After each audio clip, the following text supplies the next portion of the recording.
21st questions. The precise measurements of physical quantities are needed in science.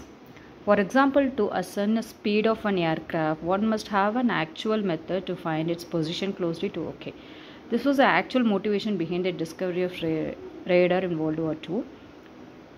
Think of different examples in modern science where the precise measurements of length, time and masses are needed. Okay, they are asking, give some examples where the length, time and masses are measured in very small unit, precise measurements. Okay, so any examples, practical examples you are supposed to give. So I can say in ultra short laser pulses experiment, the time interval, okay, the time interval in ultrasound. We are supposed to calculate the time interval for one pulse. This is one pulse. Okay, for one pulse of ultrasound, which will comes out around as 10 to the power 15 seconds in ultrasound. You can tell any example of where the time is measured very precisely, very small unit. Okay, and for interatomic separations. Okay, for interatomic separations. The X-ray spectroscopy, the interatomic separations are in the range of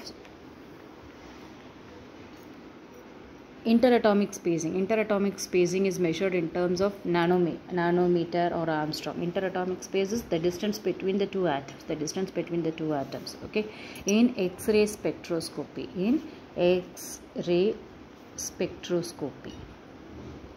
In X-ray spectroscopy, the interatomic spaces are measured in very small unit in terms of Armstrong, etc. And third example, I can say in mass spectroscope. Okay, so in mass spectroscope, it is possible to measure the mass of an atom.